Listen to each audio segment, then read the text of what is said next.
Boa noite, turma. Tudo bem com vocês? Bom, nós vamos dar continuidade às...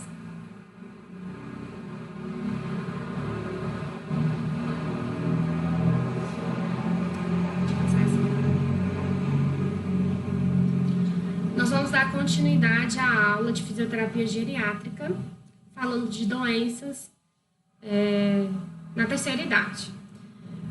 E as patologias que nós vamos falar hoje são as doenças reumáticas, tá? São os reumatismos da vida, são as ites da vida. Então, vamos começar?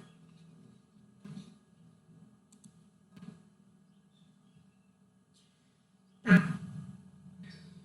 As doenças reumáticas ou as doenças reumatológicas, elas vão acometer o sistema muscular, o sistema esquelético, e, consequentemente, elas vão acarretar ou elas vão ter uma sequela relacionada com a diminuição da função para o idoso, a diminuição da funcionalidade, diminuição da independência, diminuição na coordenação ou na destreza dos movimentos, induzindo ao paciente a uma queda e também a comprometimentos da marcha, devido às consequências de determinada patologia. Então, a gente vai estudar primeiro um pouquinho sobre articulação, tá? Para a gente poder, porque essa doença, ela é uma doença que está muito relacionada com o comprometimento do sistema articular, tá bom? Das articulações. Então, a gente vai estudar cada partezinha ali daquela articulação para a gente entender qual é o comprometimento que aquela doença vai causar na articulação, tá bom? A primeira que nós vamos falar é a membrana sinovial. Ela é um tecido delgado, composto por células de origem mesenquimal ou mesenquimatosa, chamadas de sinoviócitos, que vão produzir o danado do líquido sinovial, que é aquele líquido que vai promover a hidratação, a lubrificação daquela articulação. Ele é disposto, distribuído em 5 camadas que ficam sobrepostas uma à outra, tá? Ele é um tecido que é muito vascularizado, tem bastante vasos, uma rede de vasos ali, com grande capacidade de se regenerar, se, por exemplo, for lesionado. E ele também é muito inervado, é por isso que causa tanta dor, por exemplo, ali tá vendo essa foto? Tá vendo o joelho ali bem vermelho, inchado, né? Você quase não vê ali as dobrinhas do joelho, por quê? Por exemplo, numa lesão esportiva, né? O joelho logo rapidamente já enche de líquido, incha, né? Ocorre ali um derrame, uma efusão articular, com presença de sangue, com presença de líquido, e ali causa muita dor. Por quê? Porque a membrana sinovial, ela também é muito inervada, e se é inervada, causa a dor, né? Quando lesionado, os capilares da membrana sinovial, eles se dilatam, promovendo ali uma resposta vasomotora, levando proteínas para o interstício daquela membrana, e causa o edema, que é o inchaço.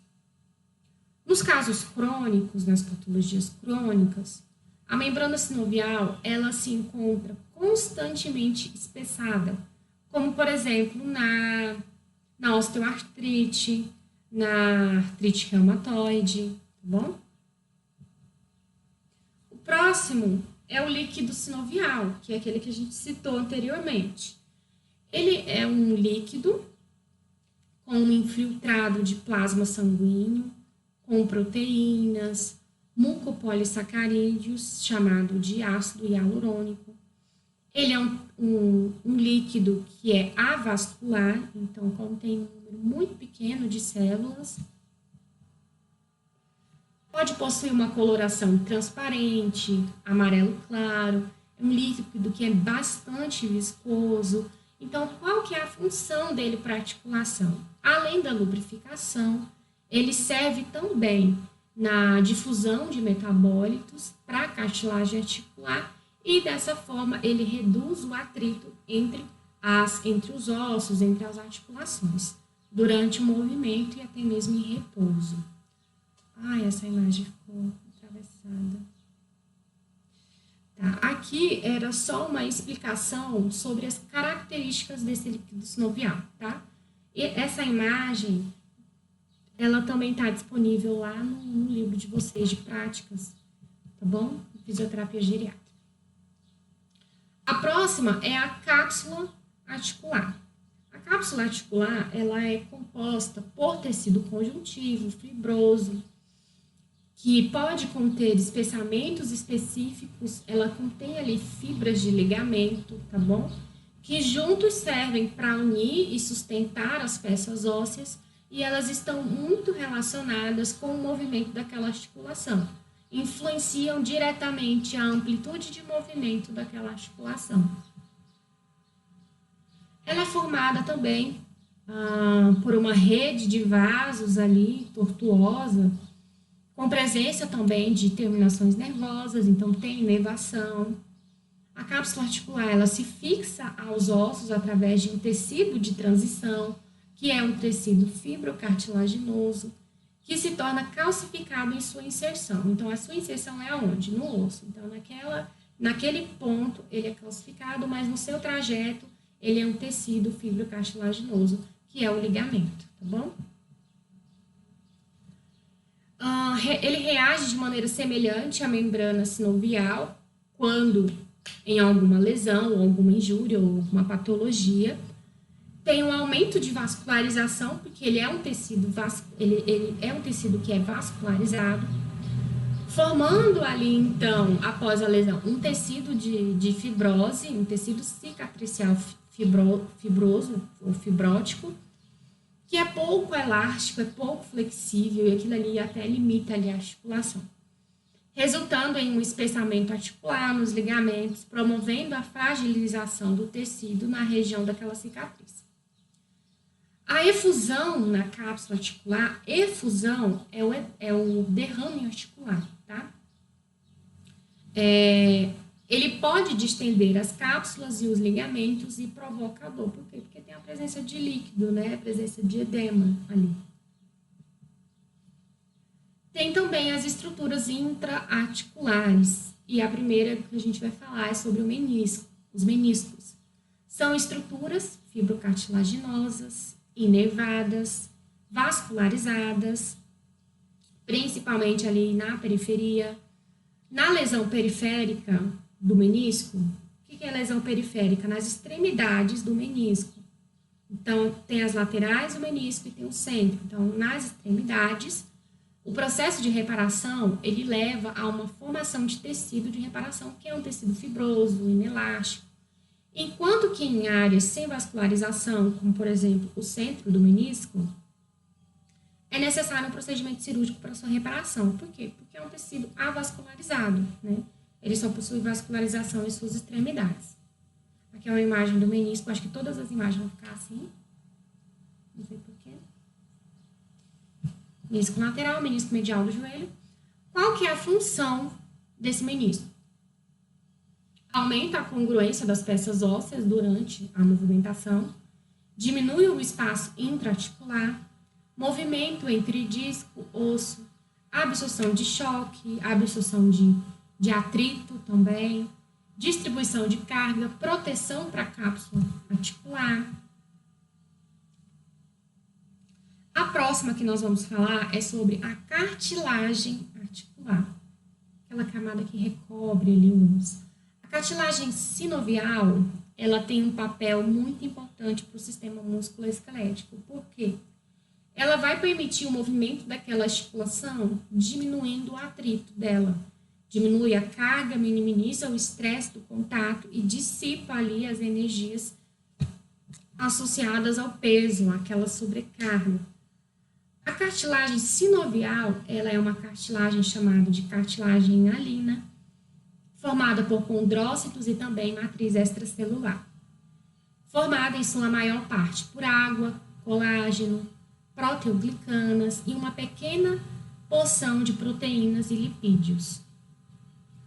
Quando essa cartilagem sinovial ela é lesionada, a regeneração dela, ela vai acontecer de forma mais lenta, mais difícil, porque ela é um tecido que não é tão vascularizado. Exceto em casos ali de criança que estão ali naquela fase ainda de crescimento, fase de epífise de crescimento ainda. O dano ao colágeno, o dano à cartilagem articular é um dano fisiopatológico irreversível, tá bom? Ela possui a capacidade de suportar elevados níveis de estresse físico e também de movimentos repetitivos, porém, a ausência da vascularização é um fator crucial para a recuperação daquela articulação quando lesionada. Por isso que é um tecido tão difícil de regenerar. Portanto, a resposta desse tecido a lesões ela é diferente de uma resposta inflamatória normal. Quando ocorre uma lesão parcial da cartilagem, ela vai gerar uma reação de necrose nas margens, procedendo a uma atividade mitótica e síntese na matriz de colágeno. Estudos demonstram que a reparação nesse tipo de lesão, quando a lesão é parcial, ela tem uma resposta melhor, uma resposta mais favorável e raramente vai evoluir para uma inflamação crônica, por exemplo. Agora, lesões que venham ultrapassar a espessura da cartilagem, uma lesão mais profunda, não é parcial, e chega até atingir o osso, ele reage produzindo um processo de cicatriz naquela lesão. Ela é preenchida por um coágulo de fibrina e células sanguíneas, produzindo, então, colágenos do tipo 2. Essa correção dessa lesão mais profunda, ela torna ali aquela lesão crônica, tá? Então, ela vai promover sequelas permanentes naquela articulação. A influência da temperatura, elas são capazes de influenciar a atividade enzimática do joelho. Então, por exemplo, da cartilagem. Quando as células são levemente aquecidas, elas vão produzir proteínas de choque, que são moléculas capazes de influenciar a função intracelular e a distribuição também de outras proteínas. A concentração de sulfato, de queratina, ela aumenta de acordo com o envelhecimento e ela diminui com a imobilização daquele membro. Então, a produção de queratina, de sulfato, já reduz normalmente com a idade. E ela diminui mais ainda quando o paciente está passando por um período de imobilismo. Por exemplo, um paciente que está passando por um pós-operatório, o que vai acontecer com aquele membro? Ele vai ficar enfaixado, ele vai utilizar uma tala extensora, geralmente ele por 15, 20 dias. E durante aquele período, o membro vai estar sem movimentar. Então, se ele fica sem movimentar, vai apresentar sequelas também pelo imobilismo. Esse aumento de sulfato, ele se mostra ser um impacto negativo. Aumenta a rigidez do tecido cartilaginoso, altera a capacidade de receber e também de dissipar as cargas durante a movimentação, tá bom? E depois a gente vai falar um pouquinho mais sobre isso quando a gente for falar das patologias específicas. E a inflamação? O que é a inflamação ali para essa articulação? Períodos inflamatórios intra-articulares podem ser decorrentes de uma ampla gama de estímulos deletérios para aquela articulação, como, por exemplo, um corpo estranho, doenças imunes, complexos imunes, cristais de hidroxiapatita, depois eu vou falar sobre isso, desprendidos do osso subcondral, entre outros. A efusão, que é o derrame,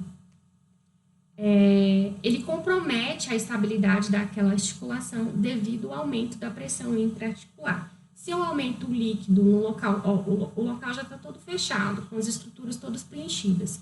Aí eu vou encher de líquido, o que eu vou fazer? Eu vou empurrar as outras estruturas, eu vou pressionar, né, o que está nas laterais, o que está à frente, o que está acima. E isso causa um aumento da pressão intraarticular. Efeitos da retirada da carga ou imobilismo, como nessa imagem que nós estamos vendo aí. Pode ser uma imagem de um pós-operatório, de joelho, por exemplo. A cartilagem articular, ela é sensível. Então, ela evolui rapidamente para uma deteriorização de propriedades bioquímicas, mecânicas, quando está livre de peso. Por exemplo, o paciente não está ficando mais em pé. Quando ele está privado de um estímulo mecânico, tornando a cartilagem menos firme, mais vulnerável. Após aquele período de imobilização, quando o paciente volta a fazer descarga de peso, volta a ficar em posição ortostática, ficar de pé, peso ali no membro inferior, pode-se observar que o paciente ele vai apresentar falhas nas articulações. Então, ele caminha, o joelho falha, ele falseia, né? Caracterizado pela diminuição de proteoglicanas e também de ácido hialurônico. A aplicação de forças mecânicas de tensão, por exemplo, de tração, de mobilização passiva, mobilização intraarticular, alongamento, como a aproximação articular também, podem ser mais importantes para o paciente nesse pós-operatório imediato do que movimentos com carga, né? Exercícios com carga, do que colocar o paciente de pé. Então, antes de colocar o paciente de pé, eu tenho que trabalhar primeiro os movimentos intraarticulares com a mobilização passiva, com a tração, com compressão, com descompressão, com alongamento também, com aquela tábua, por exemplo, de tração que vocês que alguns tiveram a possibilidade de ver lá na prática, no estágio, tá? Lá na clínica, quem fazia acompanhamento comigo. Após aquele período de mobilização, por exemplo, de repouso prolongado, de utilização de talas, utilização de faixas, sem poder fazer descarga de peso, deve-se incluir, então, um programa de reabilitação, uma progressão de forças. Então, não adianta eu já chegar e pôr o paciente em pé, eu estou pulando etapas, tá? Programa de forças que vão promover a aproximação dessa articulação até a completa descarga de peso e, quando necessário, adotar a associação de cargas com exercícios ativos livres, né? Que são esses exercícios ativos livres, professora? Exercícios que eu não vou pôr o paciente com o pé no chão, né? Por exemplo, eu coloco o paciente sentado, peço para ele fazer flexo-extensão de joelho, ou ali sentado na maca, ou deitado, fazendo exercícios ali com a bola, né? Movimentos que ele não vão pressionar o chão, tá bem? Efeitos do exercício. Nos estágios iniciais, após a redução ali daquela fase inflamatória, quais são os sinais flogísticos, né? Então, é dor, calor, rubor e a perda da função, né? Esses são os principais sinais da inflamação. Então, se o paciente passou essa fase de inflamatória, então eu já posso começar com a reabilitação. Na fase da inflamação, professora, eu não posso fazer também? Posso também, mas eu vou fazer tudo muito passivo, né? Vou utilizar recursos que vão reduzir aquele processo inflamatório, como, por exemplo, ultrassom, a aplicação do frio, né? A aplicação do gelo, vou fazer mobilização patelar, se for fazer no cotovelo, vou fazer mobilização intraarticular, levemente, tudo mais, tá bom? Movimentos rápidos, isso depois, tá bom? Movimentos rápidos, sem cargas, estimulando o aumento da síntese de proteoglicanas, tá bom? Não é só a parte mecânica, a gente tem que também pensar na parte bioquímica daquele joelho também. É por isso que a gente tá vendo essa aula, tá? Como, por exemplo, com o paciente deitado, eu coloco ali um rolo abaixo da fossa poplítea e peço para ele fazer movimento de flexo-extensão ali de membro inferior ou até mesmo movimento isométrico, né, de contração de quadríceps. Esse aqui eu acho que vocês já viram muito. Quais são os efeitos do mau alinhamento, do imobilismo? Mal feito, mal posicionado, mal alinhado.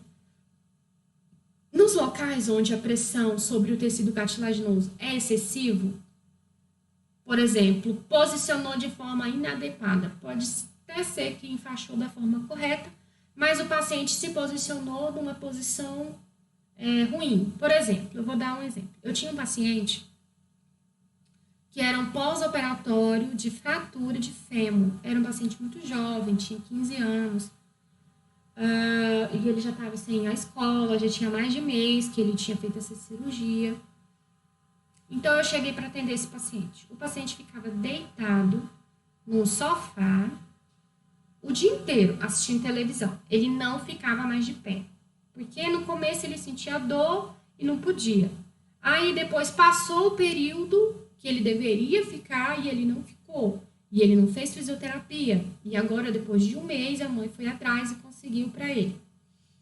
Era até gratuito e tudo mais pela prefeitura. E aí eu fui atender esse rapaz. O quadril extremamente rígido. Perna rígida, coxa rígida. O paciente tinha pouquíssimo grau de flexão de quadril, pouquíssimo grau de flexão de joelho. Então, ele tinha perdido flexão de joelho, tinha perdido flexão de quadril. O membro dele só ficava esticado, estendido, era extensão. E aí, ele não tinha movimentação nenhuma naquele quadril. E eu forçava com a fisioterapia, tentava, fazia tração, fazia compressão, fazia o alongamento com força, colocava o paciente de pé, porque já tinha passado aquela fase de inflamação. Ele já nem sentia mais dor. Mas mesmo assim, aquele quadril não movimentava. Aí eu desconfiei, eu falei, não, vamos fazer um raio-x, né, e vamos ver como que tá esse quadril, porque eu acho que o quadril dele, o osso fundiu com o outro, só pode, porque não tem movimento articular, e não é encurtamento muscular, não é encurtamento ligamentar, a gente já tinha conseguido melhorar isso, lógico que tinha, mas não era tão grande o grau de comprometimento muscular. E ele tinha perdido muito tônus, tinha perdido tudo isso. Então, foi feito raio-x e o que se observou? Foi um mau alinhamento. Por quê? Ele ficou muito tempo numa única postura, com o membro em extensão, por tempo demais, passou aquele período de cicatrização dos tecidos e o que aconteceu? A articulação, ela como se ela tivesse, o osso tivesse os dois ossos que são separados ali pela articulação, como se tivessem virado um só. Um rapaz de 15 anos, né? Uma lesão que fica no idoso, né? Que fica acamado, né? E não no paciente jovem. Então, o que aconteceu? Era cirúrgico, era novamente cirúrgico. Então, ele passou por uma nova cirurgia, tinha que fraturar de novo, realinhar aqueles ossos e tudo mais. Colocar parafuso, colocar haste. E aí, então, reiniciar toda a reabilitação. Né? Depois, eu nem estava mais na prefeitura, ele demorou muito para fazer essa cirurgia, foi até com outra pessoa que ele fez o acompanhamento. Mas, enfim, foi aquele período de mau alinhamento, né? Mau alinhamento ósseo. Então, aquela tensão excessiva no tecido cartilaginoso, ela promove morte de condrócitos, com a diminuição da permeabilidade da cartilagem, e isso vai levar a um prejuízo na nutrição, remoção dos metabólitos, tá?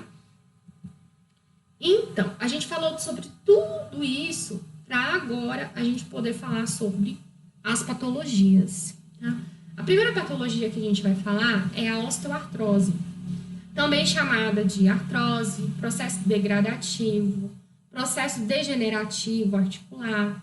Ela é o resultado de um processo anormal que causa a destruição da cartilagem e a reparação dela. O estado de hidratação e integridade daquela articulação é um fator importante para a não degradação dela, a não existência da patologia denominada de osteoartrose. Ela é dividida em dois grandes grupos, que é a primária e a secundária.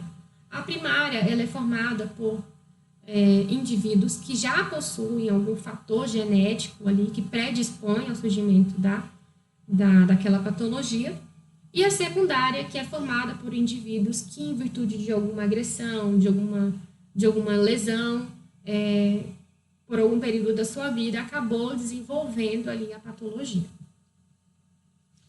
Então, as articulações, elas são as mais comprometidas durante a osteoartrose. As articulações elas estão relacionadas ao suporte do peso corporal, como nos joelhos, na articulação intervertebral, nos discos, na articulação coxofemoral, nas pequenas articulações, como as interfalangianas distais e proximais dos membros superiores. Então, essas são as principais articulações que a osteoartrose ela pode comprometer.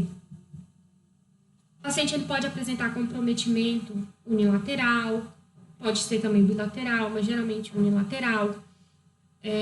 pode comprometer mais de uma articulação.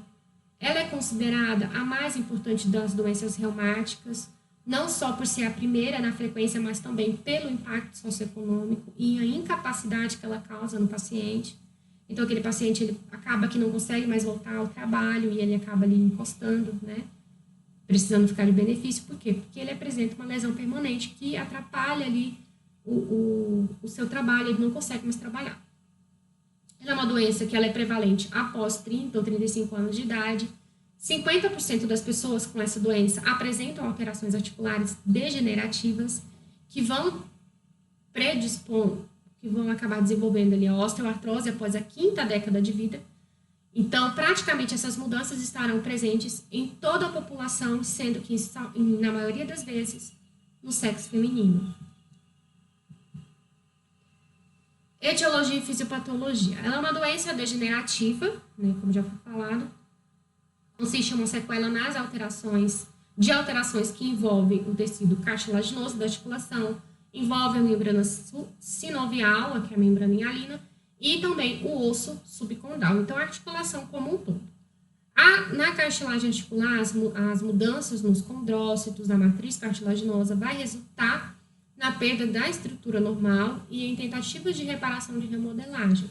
E o aspecto degenerativo, ele não é uniforme, progressivo, e o índice de degeneração articular varia de indivíduo para indivíduo. Olha aqui, nessa primeira foto. Então, acho que na primeira lá olha como fica aquele processo de remodelagem e reparação.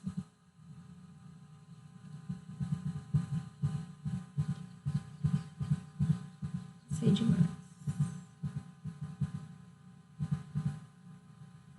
Então, é essa imagem mesmo. Eu achava que era outra, mas é essa mesmo. Ou um quadril normal e um quadril com artrose. O processo de remodelagem, ele fica todo desalinhado, todo desestruturado. Tá. Os sinais de degeneração são fibrilação localizada ou rompimento de camadas mais superficiais da cartilagem articular, ela fica toda desfeita. É por isso que quando a gente movimenta o joelho, por exemplo, o membro daquele paciente, você sente como se tivesse um monte de areinha, sabe, dentro daquele joelho, parecendo que está estralando, estalido. É a degeneração do osso subcondral, né? A degeneração da cartilagem articular. Com a progressão da doença, outras partes da superfície articular se tornam mais irregulares e a fibrilação alcança camadas mais profundas da cartilagem, podendo chegar até mesmo ao osso. Essa aqui é uma imagem que vem mostrando as etapas do processo de degeneração da cartilagem. Tá? Uma imagem, né, desse osso já, dessa cartilagem degradada e também do osso subcondral. Em resumo, a osteoartrose ela vai resultar na degradação cartilaginosa, acompanhada de alterações ósseas, representadas pela esclerose do osso subcondral, esclerose, ou seja, a exposição daquele osso, e por remodelagem articular, e muitas vezes, secundariamente, ocorre também a sinovite, que é a inflamação do líquido sinovial. Em estágios avançados, a cartilagem articular, ela perde-se completamente. E a superfície óssea fica totalmente desencapada, totalmente desnuda, não tem ali proteção. A remodelagem óssea combinada com a perda da cartilagem, ela muda a aparência da articulação e pode acarretar em encurtamento do membro, por exemplo, deformidade, instabilidade. Esse paciente não vai caminhar. Esse paciente, ele vai ter dificuldade, vai ter dores crônicas, inflamações constantes. É complicado. Outra característica da osteoartrose são os osteófitos. Tá vendo nesse raio-x do joelho? Nas margens ali, nas laterais, da periferia, então são essas pontinhas alongadas.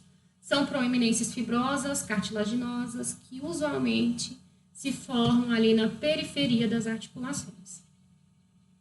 Manifestação clínica, quais são os sintomas? Então, os principais é dor e rigidez.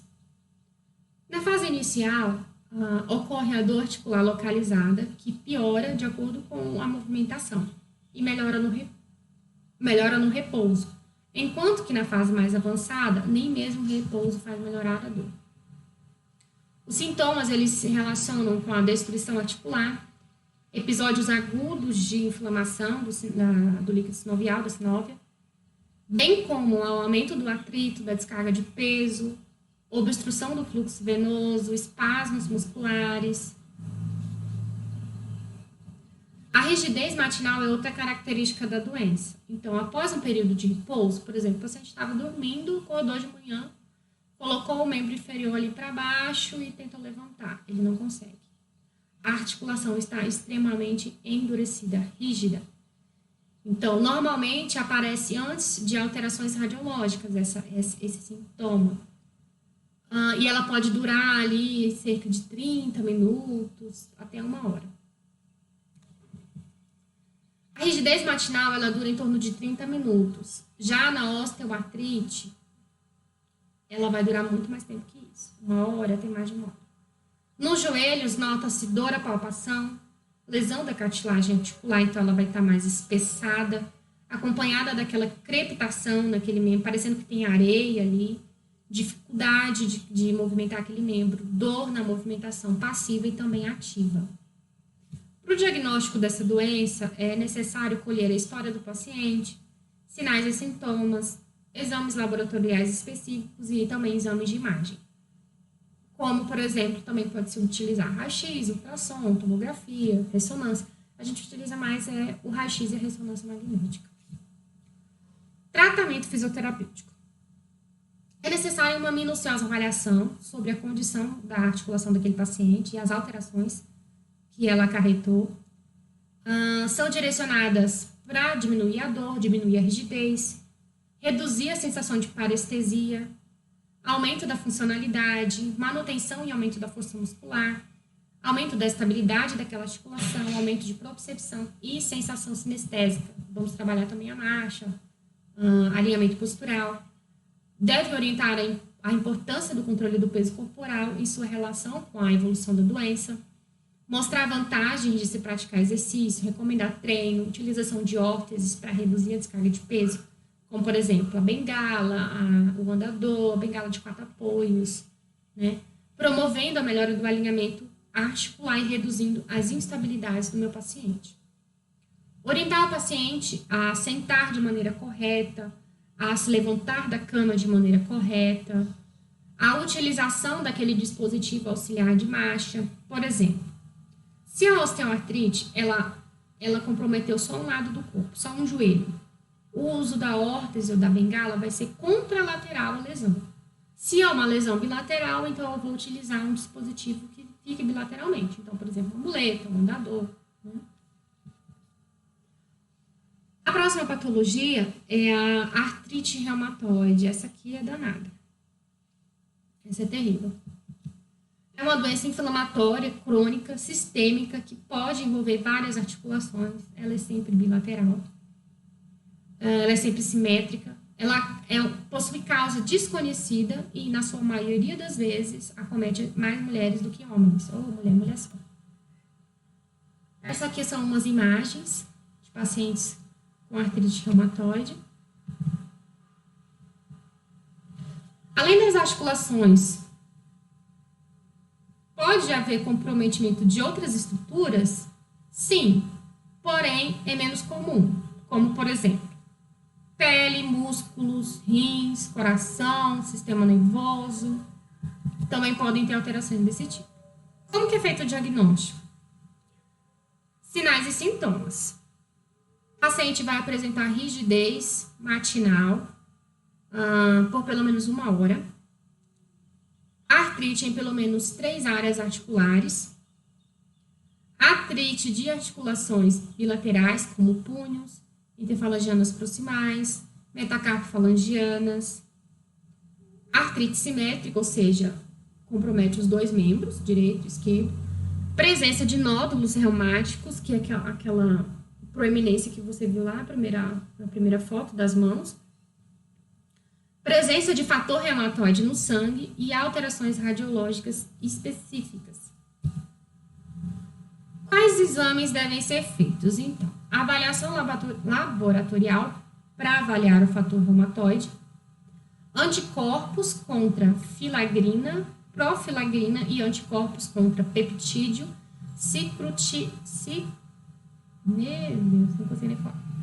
citrulinado cíclico são encontrados nas fases mais precoces da doença.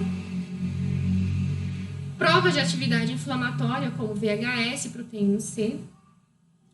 Exames de imagem de radiografia, tomografia, ressonância e a avaliação do reumatologista, né? Incidência da doença. 1 a 2% da população mundial tem artrite reumatoide. Pessoas de qualquer idade podem sofrer com artrite reumatoide.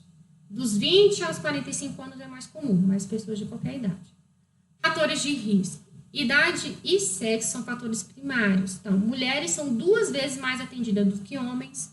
Mulheres que nunca tiveram filhos, nunca fizeram uso de contraceptivo, têm 4 vezes mais chances de contrair artrite reumatoide. Autores apontam o surgimento da artrite reumatoide relacionada ao frio, à umidade, trauma físico, trauma psicológico. Também tem estudos que apontam essa possibilidade, mas são ainda inconclusivos. Sua causa ela é desconhecida, ou seja, idiopática. É uma doença autoimune, o que significa que o sistema imunológico do corpo ele vai atacar o tecido saudável. Possui ali infecções, mudanças hormonais relacionadas a isso, fatores ambientais como cigarro, fatores que podem influenciar o surgimento da doença. Patogênese da doença, ela possui estágios. Então, no estágio 1, a sinovite com congestão vascular, proliferação de sinobiócitos, infiltração de células plasmáticas, levando a um aumento da vilosidade da membrana sinovial. Num segundo estágio, ocorre a destruição das estruturas fisiológicas dos tecidos ali daquela articulação. No terceiro estágio, deformidade articular, que se instala com uma consequência. Frouxidão articular, rupturas tendinosas e até deformidade. Manifestação clínica, fadiga, perda de peso, fraqueza, dores constantes. Sintomas nos músculos lentamente vão se localizando nas articulações e também em múltiplas articulações. Na articulação surge o edema, a dor, o calor e a rigidez. Sintomas da inflamação. Quais são os sintomas?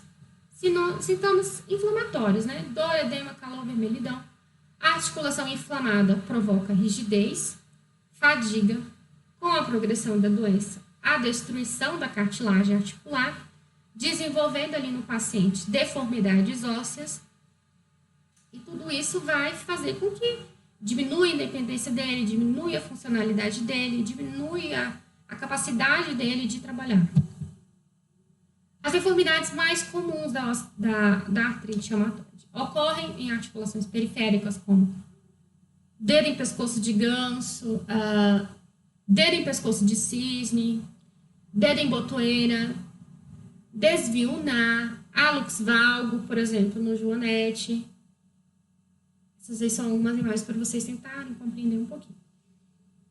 Após períodos de repouso, surgem dores intensas, rigidez com duração de pelo menos 30 minutos, várias horas após iniciar uma atividade.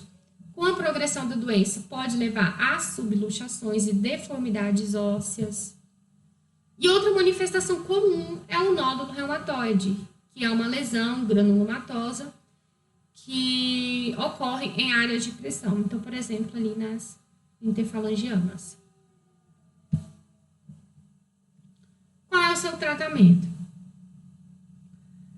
A articulação instável, ela pode apresentar marcada redução da amplitude de movimento acompanhada por sensação de tensão e a redução da mobilidade.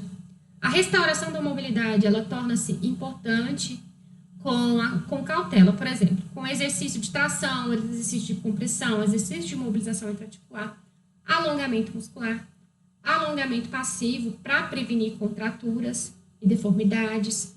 Repouso entre os exercícios é importante para evitar a fadiga, que é uma característica da doença.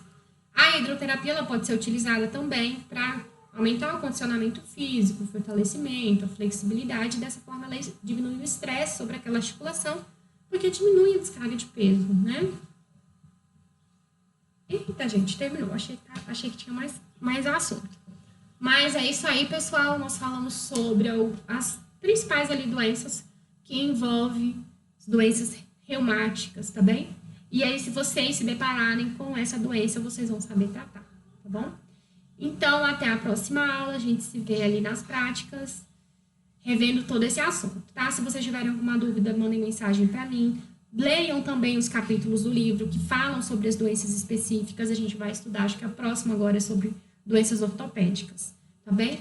Fiquem com Deus e até a próxima aula.